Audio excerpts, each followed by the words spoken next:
Hello and welcome back to the Listening Lounge. My name is Nick Day, CEO of JGA Recruitment, specialist payroll and HR recruiters.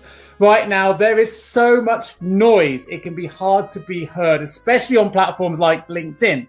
That's why I want everyone just to take 10 minutes to breathe, relax, tune into the Listening Lounge and take the opportunity to learn something new.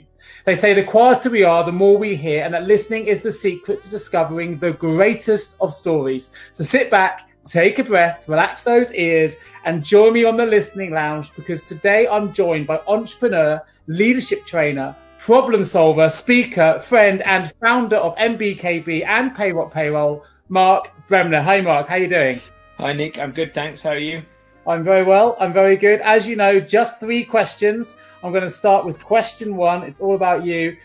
As an experienced entrepreneur with a reputation for building businesses with great work, hard, have fun personas, and I know this is true because I've seen your fun videos on YouTube.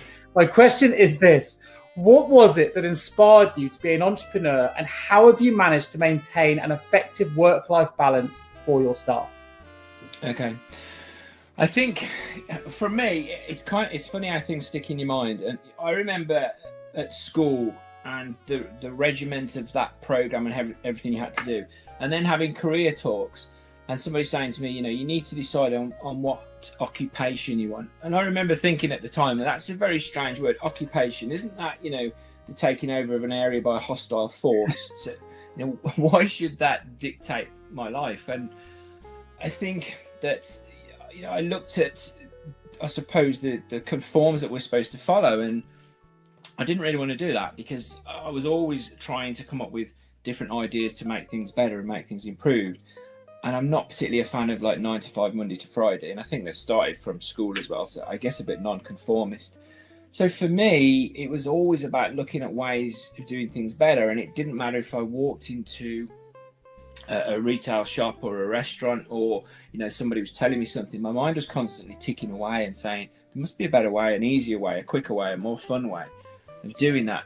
So that was, I guess that was the start of the entrepreneurial thing, because I just see things slightly differently to most people. Not always a good thing, my wife will say.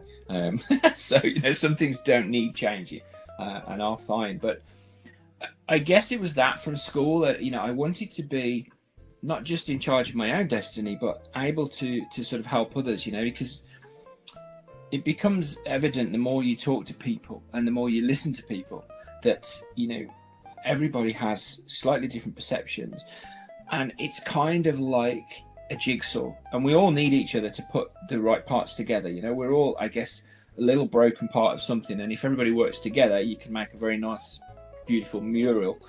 And that really is the ethos that I took into the business.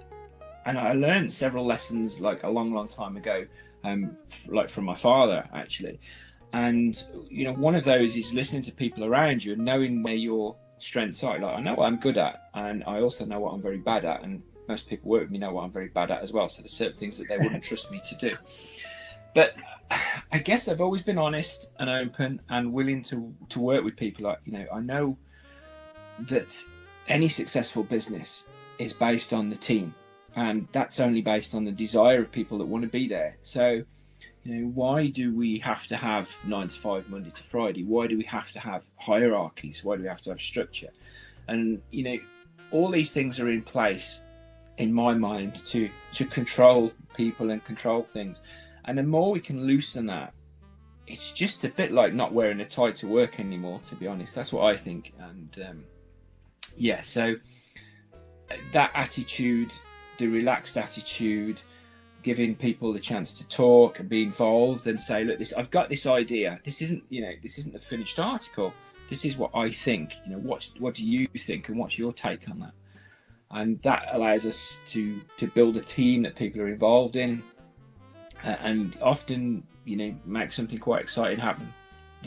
There's mistakes, there's errors, you know, but it's all good fun. It's just part of the learning along the way. You know, we're not perfect. Nobody is, and we shouldn't take ourselves too seriously in anything that we do, I think. Now, obviously, I know you, and we've had these conversations in the past, but I know there was a particular incident on a construction site many moons ago when you were actually working for your father, which you mentioned that answer there. Tell us a little bit about what happened when you made an observation about workers perhaps not putting as much effort in as you thought they maybe should be?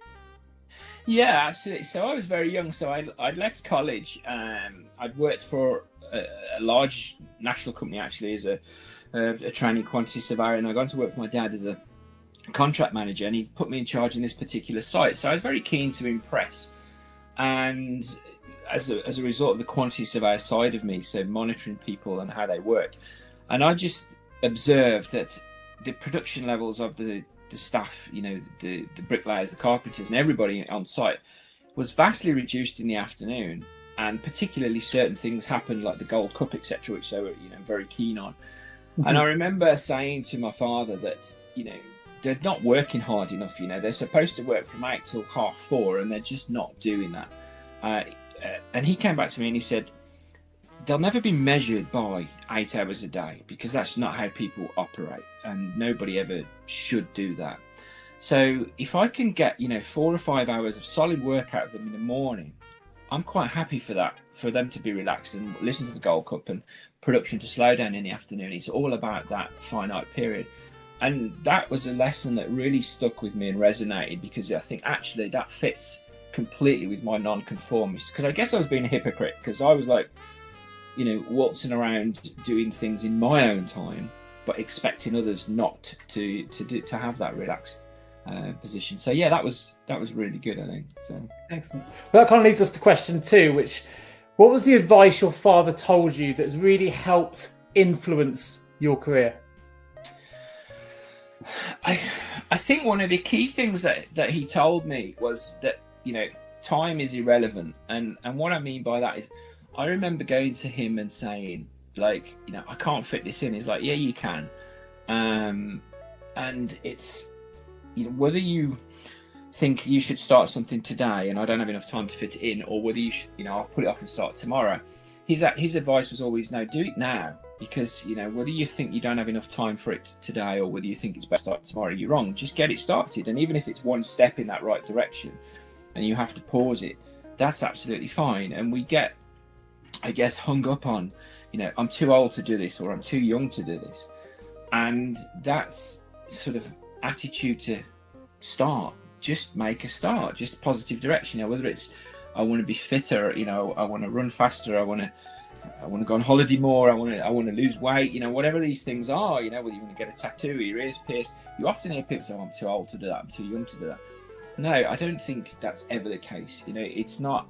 One of the things I always say to my team, this isn't a rehearsal, this isn't a run through, this is it. You know, we don't, as far as we know what's on after. So your life should be the best movie or film or book that you can possibly make it. So don't ever get hung up on time. I think that's, you know, certainly one of the key things that I took from him. Excellent. Fantastic. So last question, what advice would you give to youngsters entering the payroll industry? Okay, so, well, from our involvement in payroll, we've been, you know, delighted that it's such an exciting industry and such a wide sector. There's so many jobs in there.